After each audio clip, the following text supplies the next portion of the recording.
Hello and welcome back. We now want to have a closer look at what we mean by protocols or standing operation procedures. So when we start a new research project, we start with a grand idea, of course, and that is eventually developed into a new project or a research proposal. And then the work begins. But how do we do the research? Well, we perform the experiment based on my experience, or we follow the standard, what everybody else does or something. But that's quite vague, isn't it? So in order to do better science, we need to make our choices, steps and assumptions more explicit. So what do we mean by that? Protocols, or standard operating procedures, or SOP for short, make each step explicit. So we write down exactly what happens, when and how. We also include the ingredients that we use, for example, our scientific instruments or consumables, tools, software, whatsoever. And then we cast or put together all our experience into a recipe. And this allows us to be more consistent and perform reproducible research across groups, but also across time. This is one way of establishing best practices for a given field or domain. So what do we mean by recipe? Actually, we're all quite familiar with it if we have ever baked a cake. So how do we get from ingredients to a cake? The answer, of course, is we follow a recipe or a protocol or a standard operating procedure. So for example, we have the ingredients, we mix them, we bake them, and out comes the cake. So the protocols don't define the tools that we use, it lists them. It also doesn't define the ingredients or the samples that we have. It also doesn't define the artifact. In our case, here the cake. What the protocol or the recipe does is it tells us how to use all of these things together to get to the cake. And we do the same thing in science, really. So as an example, we may have a polishing step on a sample, or etching, or other chemicals, or whatever it is that you do, right?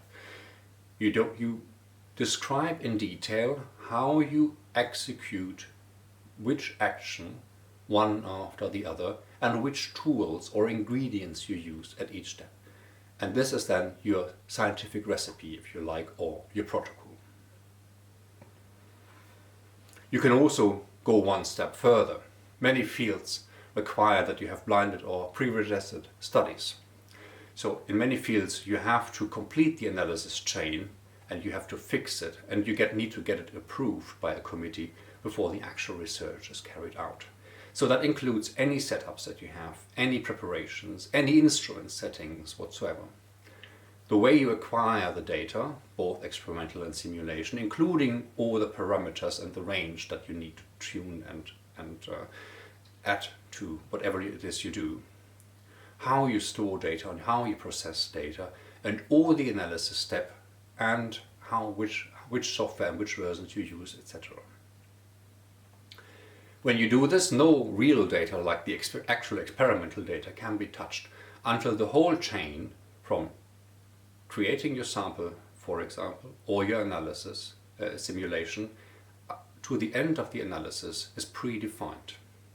You can prove that this works on simulated or synthetic data, including all the analysis. And only then, when everything is fixed, the real data can be analyzed, and you need to adhere to such a protocol. No change is allowed. Everything needs to be locked down in protocols. So in many fields we don't follow this quick, very strict standard, but you should think about what kind of things you do and what you can put into a protocol. So in summary, protocols or standard operating procedures make our implicit assumptions explicit.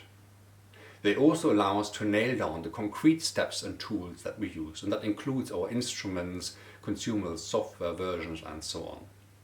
And this helps us to make research more consistent and reproducible across groups, but also across time, and allows us to establish best practices. As an exercise, take one of your analysis steps and write down a protocol for your research.